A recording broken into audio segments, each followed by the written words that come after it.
Summer of 1943. A German soldier sat silently inside the gates of Camp Crossville, Tennessee, staring at a glass bottle in his hand. The brown liquid fizzed and popped, bubbles racing to the surface as if alive.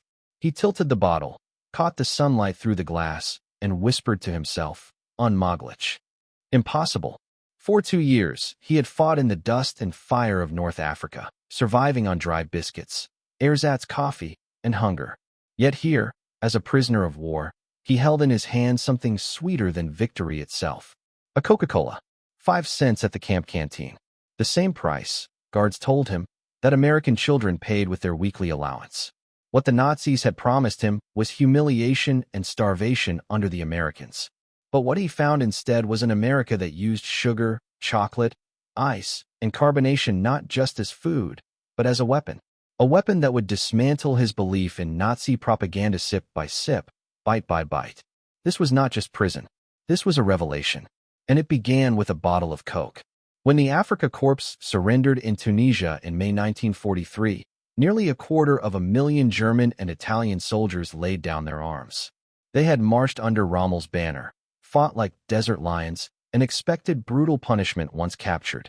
Hitler's speeches had painted America as weak, corrupt, incapable of discipline, incapable of power. Their newspapers screamed that captivity would mean hunger, cruelty, and despair. But within hours of surrender, those fears began to crumble. The Americans handed them K-rations, compact, factory-packed meals their own soldiers often grumbled about. Yet to the Germans, these little boxes were treasure chests. Inside were crackers, processed cheese, chocolate bars, instant coffee, fruit tablets, sugar cubes, and cigarettes. Food that German soldiers hadn't tasted in months. To them, it was a banquet. One German officer, stunned by the meal, later told the International Red Cross, "We expected to be starved as prisoners. Instead, the Americans fed us better than our own army." For men who had trudged through desert sand on empty stomachs, this treatment was more than kindness. It was a psychological earthquake. The journey didn't end there. From Tunisia, Liberty ships carried thousands of prisoners across the Atlantic to camps scattered across the United States. These ships, built at record-breaking speed, one every 42 hours, were miracles of American industry. They carried not only men, but something even more shocking: abundance. Prisoners aboard these voyages were fed nearly 3,500 calories a day.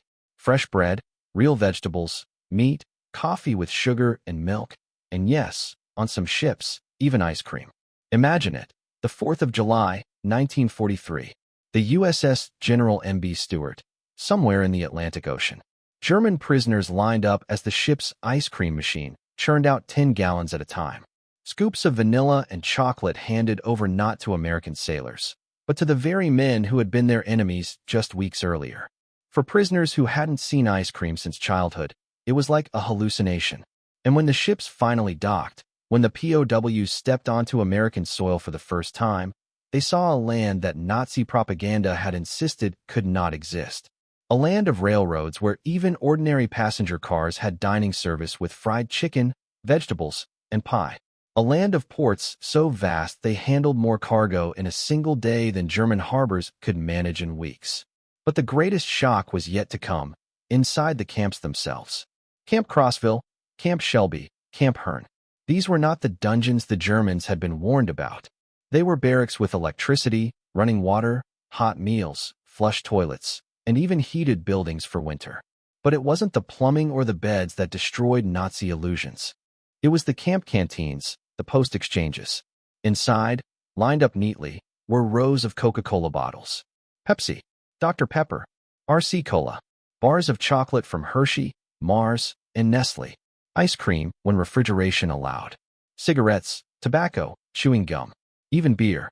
And here was the twist. Prisoners were given wages for their labor. At first 80 cents a day, later raised to $1.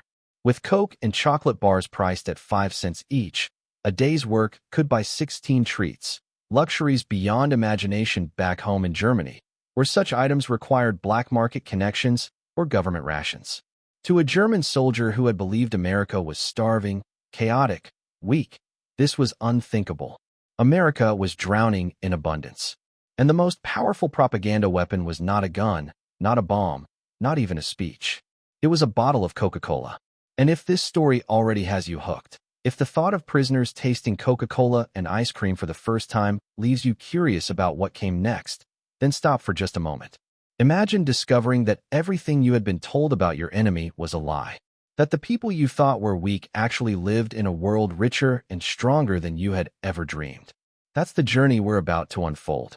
So before we dive deeper, make sure you like this video, drop a comment about what shocked you the most so far, and subscribe with the bell icon turned on, because the next part of this story only gets more unbelievable. Trust me, you don't want to miss it. From the canteens to the candy bars, from the Coca-Cola bottles to the sugar bowls that sat freely on mess hall tables, America was teaching these prisoners a lesson. Not with weapons, not with fear, but with everyday abundance. And that was only the beginning. But in America's prison camps, ice cream was routine.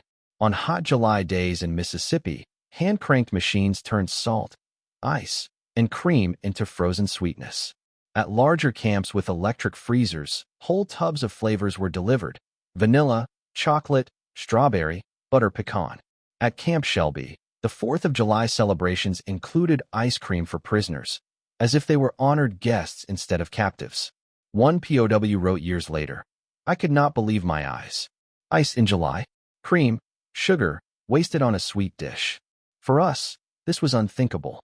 At home, my mother would have saved a teaspoon of sugar for weeks to sweeten coffee. Here, they gave us bowls of it freely." The impact was not only physical, but psychological. If America could casually use sugar, cream, and ice on desserts for its enemies, then Germany's hardships were not noble sacrifices, but needless suffering. Sugar itself delivered one of the harshest blows to German morale. In the Reich, civilians were rationed to 280 grams per month when supplies were available. Children grew up without candy. Birthday cakes were made with saccharine substitutes. But in American prison camps, sugar was everywhere. On mess hall tables, big bowls of white granules sat waiting, with spoons ready for coffee or tea. Camp bakeries produced cakes, cookies, and pies on a weekly basis. Prisoners could sweeten their cereals without restriction. One incident became legendary among German POWs. In Camp Aliceville, Alabama, several hundred pounds of sugar hardened in the humid summer air. In Germany, such a loss would have caused a crisis. Workers would have steamed it, recovered every crystal. But here, in America, the kitchen staff simply threw it away and ordered more.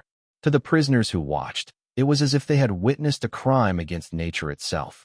This casual abundance cut deeper than propaganda leaflets ever could. Chocolate was another revelation.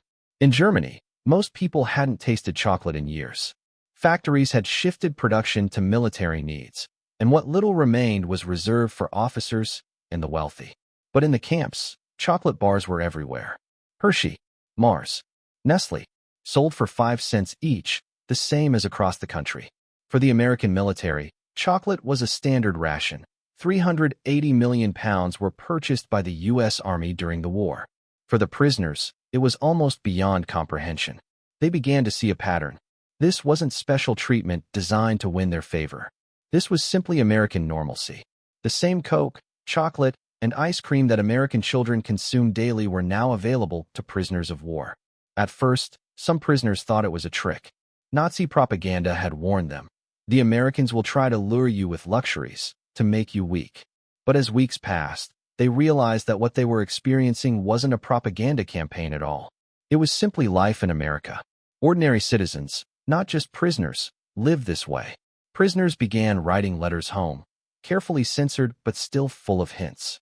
They described meals with fresh bread and meat. They mentioned candy and soft drinks. Families back in Germany could hardly believe it. How could the enemy feed their captives better than the Reich fed its children?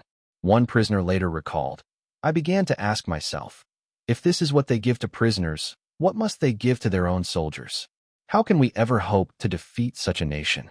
The psychological transformation deepened with every passing month. At first, many Germans clung to old beliefs. They told themselves this was temporary, a show put on for their benefit. But the consistency broke them.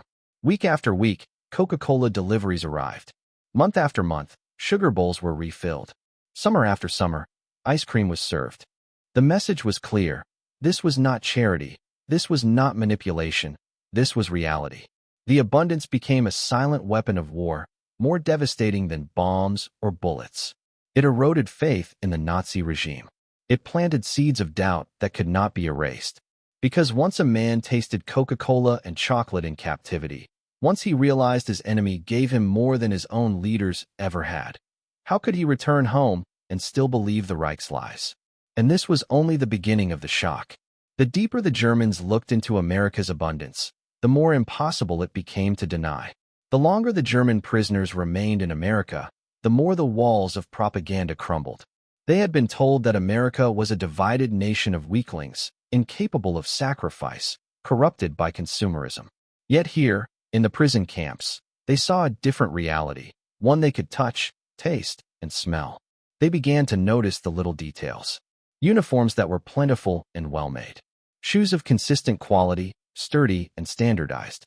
Cigarettes available by the pack, handed out with casual generosity.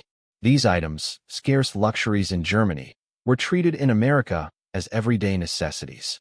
A prisoner once remarked, "I realized that what our newspapers had told us was false. They said Americans lived in chaos, wasting resources. But I saw order everywhere. Even the trash can shocked us. Americans threw away things we would have treasured." What rattled the Germans most was not just abundance, but casual abundance. The food, the clothes, the luxuries. They were not hidden treasures, but ordinary. The guards didn't flaunt them. The Americans didn't treat chocolate or Coca-Cola as rare wonders.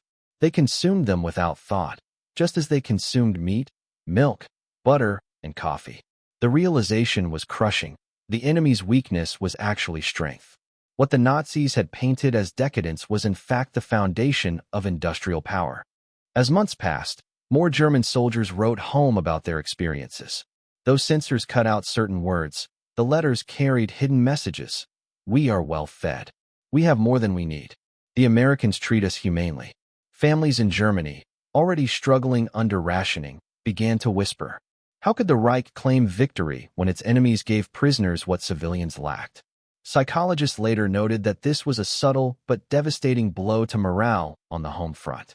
Prisoners returning after the war carried stories of abundance that stripped away the illusion of Nazi strength. But inside the camps, the transformation was immediate. The canteens, the small exchange shops inside camps, became classrooms of American democracy. For a few cents, a prisoner could buy a chocolate bar, a bottle of soda, or even cigarettes. The wages they earned from camp labor made these items affordable. Here, equality revealed itself. Whether general or private, all prisoners had the same access. A colonel stood in line behind a foot soldier, both waiting for Coca-Cola. Rank mattered little when faced with shelves stocked with candy, fruit, and even beer. In Germany, class and privilege defined every interaction. In America, even in captivity, the lines blurred. This realization carried enormous weight. If the Americans could create equality even for prisoners, what did that say about their society at large? One of the most jarring revelations came during national holidays. On July 4th, prisoners were given special meals: chicken, pie, ice cream, and Coca-Cola. At first, many assumed this was a cruel trick, some kind of propaganda show. But the guards explained casually. This was standard, even for soldiers in the field. The Germans were stunned. In their army, special meals were reserved for officers, and even then, food was scarce. Here, the enemy not only celebrated with feasts but included prisoners in the celebration. The message was unspoken but powerful. America had so much that it could share with its captives without hesitation. Cultural differences became clearer each day. American guards often joked with prisoners, treated them not as enemies but as men. Some even shared candy or gum, offering it casually, as if to a friend. These small acts carried weight. To Germans who had been told that Americans were cruel and barbaric, such gestures dismantled entire belief systems. One guard's simple act of tossing a candy bar to a prisoner could do more damage to Nazi ideology than any Allied propaganda broadcast. Because it was not staged. It was real. The shock deepened with exposure to American logistics. Liberty ships that carried prisoners across the Atlantic had provided consistent meals: meat, vegetables, bread, and yes, ice cream. Prisoners marveled at refrigeration systems that preserved fresh food for weeks. In Germany, such ships would have been unimaginable. Production rates of Liberty ships, one completed every 42 hours at peak, seemed like fantasy. But to prisoners who had traveled on them, the truth was undeniable. One recalled, "We were transported like guests, not cattle." I understood then. If America could move men and machines with such efficiency, their resources must be limitless. Germany could never match this. The abundance had another consequence. It eroded loyalty to the Reich. Prisoners began to compare life in Germany to life in American camps. They saw that what had been described as decadence was actually prosperity. What had been called weakness was strength. They questioned why their families back home had to suffer, why children grew thin while American children enjoyed milk, chocolate, and candy every day. The contrast gnawed at them. By late 1943, reports from within the camps showed a shift in attitudes. Many prisoners no longer believed in Nazi victory. Some even began to admire the very enemy they had once despised. And yet, the transformation was not purely material. It was psychological. The prisoners had been told they were fighting for a superior civilization. But in America, they encountered something they could not dismiss: a society where industrial might, democracy, and abundance existed side by side. They realized that German sacrifice had not been noble, it had been imposed. Deprivation at home was not necessary. It was the result of a leadership that prioritized war over people. In America, even during war, the people thrived. This realization planted seeds of resentment, not against the Americans, but against the Nazi regime. The war would rage on, but in the quiet of American prison camps, another battle was being won. Not with bombs or bullets, but with sugar, chocolate, and Coca-Cola. And the Germans could do nothing to resist it. The passing months transformed the German prisoners in America in ways no general could have predicted. Their daily lives were structured and disciplined, but also surprisingly humane. Meals came like clockwork. Work assignments were reasonable. Canteens remained stocked. Guards maintained order without cruelty. Slowly, the prisoners realized they were not being treated as enemies to be destroyed, but as men who had simply been caught on the wrong side of history. What truly startled them was the exposure to American society beyond the camp fences. Many camps were located in rural communities, and prisoners were often assigned labor projects: farming, logging, road construction. Under supervision, they worked alongside American civilians. Here, illusions shattered faster than anywhere else. The Nazi narrative had painted America as a land ruled by chaos, where people were selfish and brutal. But in the fields of Kansas or the orchards of Georgia, German POWs discovered something different. Families that welcomed them with cautious kindness, farmers who offered them apples, children who giggled at their accents. The guards remained vigilant, but the hostility prisoners expected rarely appeared.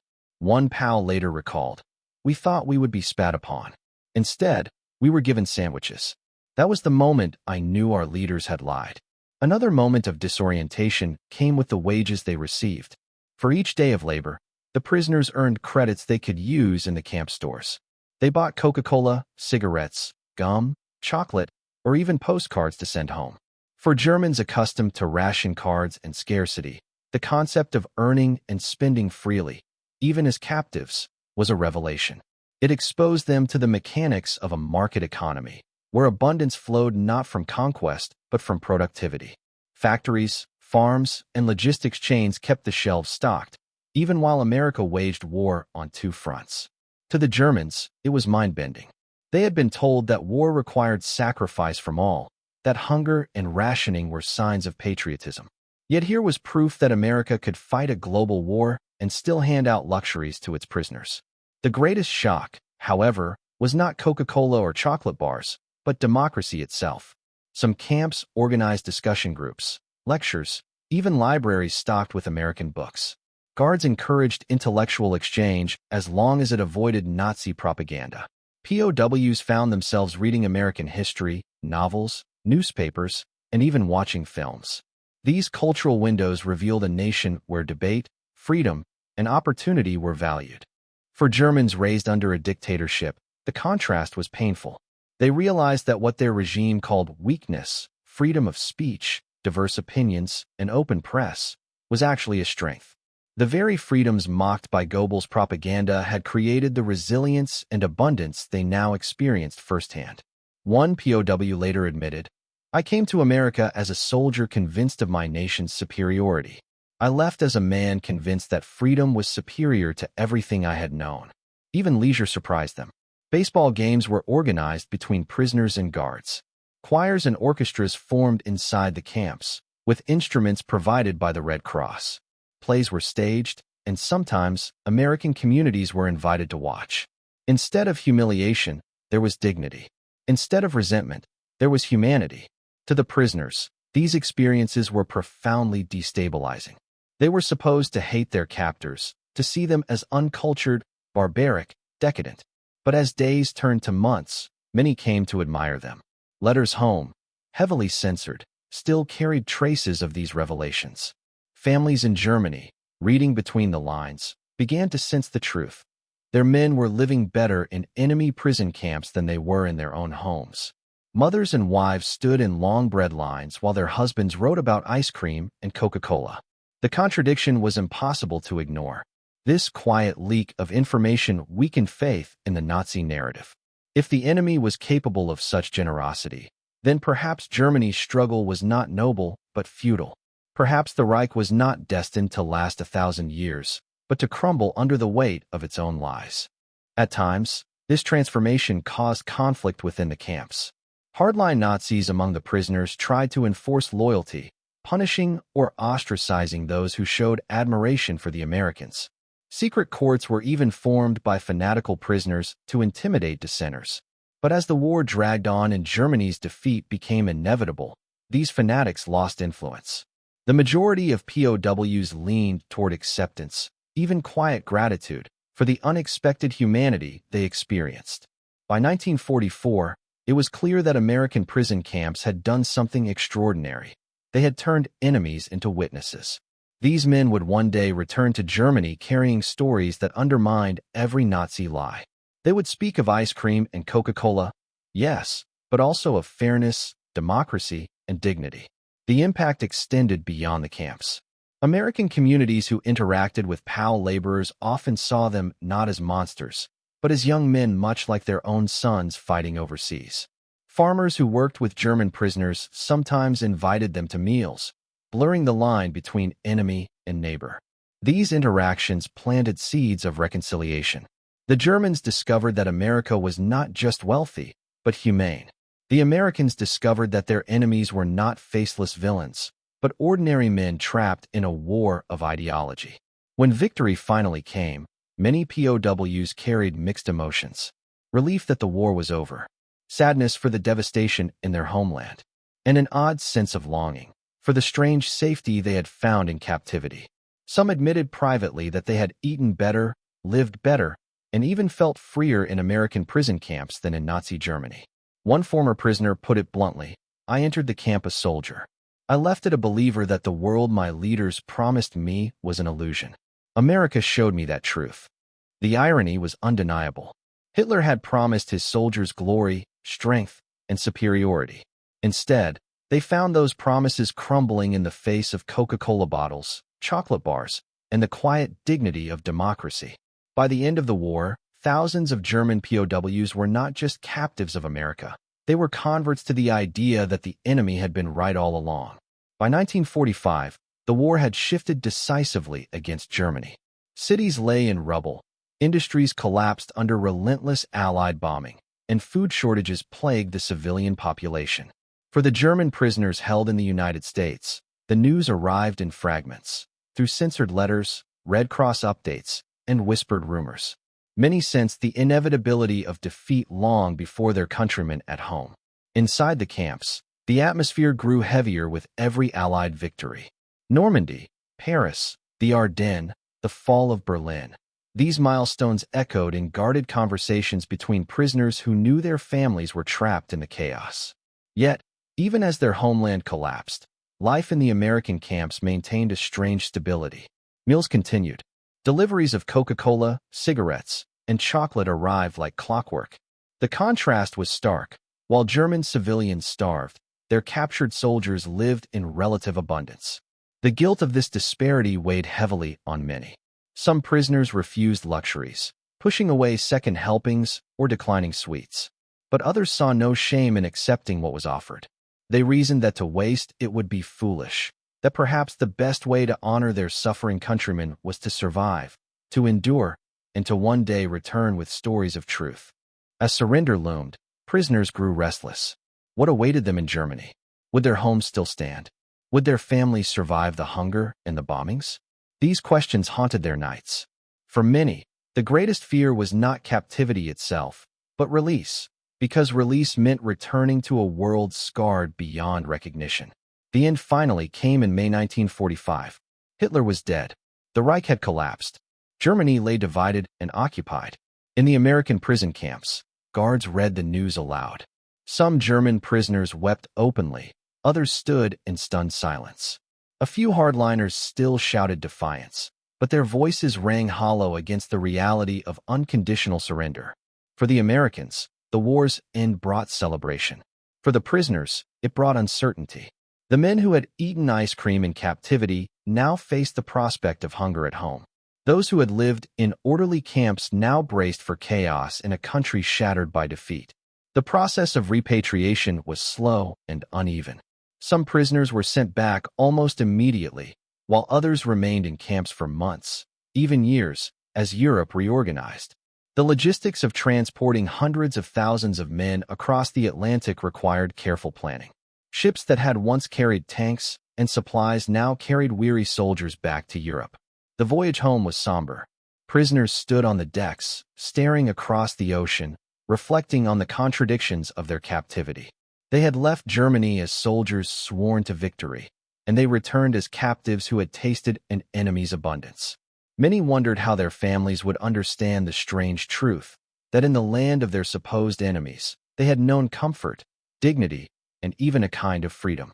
The first shock upon returning was the devastation. Cities were rubble. Villages had been burned. Bridges lay broken across rivers. Families were scattered, homes destroyed, and food scarce. Where once Germany had marched with pride, now it staggered with desperation. For the returning POWs, this devastation only magnified the surreal memory of their captivity. They had left behind American camps where chocolate was sold in canteens, sugar sat freely on mess tables, and Coca-Cola bottles clinked in coolers.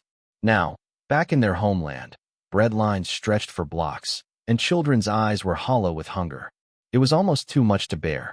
Some prisoners hesitated to speak of their experiences, fearing resentment from those who had endured hardship without relief. Others, however, felt compelled to share what they had seen, not to boast, but to show that another way of life was possible. One of the most profound legacies of these prisoners was the seed of democracy they carried home. Having witnessed American fairness, freedom of speech, and the value placed on human dignity, many POWs became voices of moderation in post-war Germany. They urged their communities to embrace democratic values rather than fall again for authoritarian promises.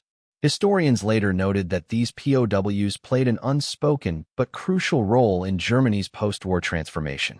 Their first-hand experiences gave weight to the idea that democracy was not weakness, but strength. That abundance was not achieved through conquest, but through cooperation. That true national power was measured not in weapons, but in the ability to feed, clothe, and even humanely care for one's enemies. Not all reintegration was easy. Some returning POWs were shunned as defeated men. Others faced suspicion from neighbors who had suffered more directly. But over time, as the wounds of war slowly began to heal, their stories merged into a larger truth. Germany had lost not just the war, but the moral battle. The promises of the Reich had been exposed as illusions, while the abundance and fairness of America had become undeniable reality. The paradox haunted many former soldiers for the rest of their lives. They had fought to destroy a nation they were taught to despise, only to find that the nation's generosity had reshaped their own understanding of humanity. Ice cream, Coca-Cola, chocolate bars, and the dignity of democratic order. These small comforts carried weight far beyond their simplicity. They were proof that there was another way to live, one worth pursuing in the ruins of post-war Germany. The American prison camps did not merely hold enemies. They became classrooms of democracy, cafeterias of abundance, theaters of freedom. Within their fences, the seeds of a new Germany were quietly planted, not with lectures or propaganda, but with sugar bowls, baseball games, and bottles of Coca-Cola. By the time the last German POWs stepped back onto their homeland, many carried not bitterness but a strange gratitude. They had lost a war, but in losing, they had glimpsed a better future. And as they helped rebuild their country from ashes, those memories lingered. Every discarded chocolate wrapper, every sip of Coca-Cola, every taste of ice cream in an American camp whispered the same truth. There was a different world beyond dictatorship, and they had lived in it, if only for a moment. The war was over. The Reich had crumbled. Millions were displaced, grieving, or starving. For Germany, 1945 was not the dawn of peace but the beginning of survival. Into this devastated world returned the men who had once been prisoners in America. They carried nothing but worn uniforms, memories of captivity, and an unshakable awareness that the world outside Germany was unimaginably different. For many, the return was heartbreaking. They arrived to find families lost, homes destroyed, entire neighborhoods erased by bombing raids. Mothers and wives looked older, children barely recognized their fathers. Hunger gnawed at every household. Bread was rationed, potatoes were precious, and sugar was almost non-existent. The men who had once been fed 3,500 calories a day in America now stood in bread lines alongside their fellow citizens, waiting for scraps. And yet, even in this darkness, they carried a secret light. They had seen abundance. They had held in their hands chocolate bars, sipped Coca-Cola, eaten ice cream on hot summer days. They had glimpsed an America that Nazi propaganda had sworn was weak, chaotic, and degenerate, but had proven instead to be powerful, democratic, and impossibly rich. One prisoner, years later, wrote in his memoir, "In Germany, we believed we were the strongest people in the world. But in America, I tasted ice cream. I drank Coca-Cola. I saw every child eating chocolate. And I realized, strength is not marching soldiers. It is giving your people enough to eat." This revelation, repeated thousands of times by former prisoners across Germany, would ripple quietly through the post-war years. As their nation struggled to rebuild under Allied occupation, these men spoke in taverns, in homes, in churches. They told of the PX stores, the vending machines, the endless supply of candy bars. They told of the respect, even from enemies, that the Geneva Conventions were not just honored, but exceeded. What German propaganda had painted as weakness, individual freedom, consumer culture, democratic abundance, was in fact America's greatest strength.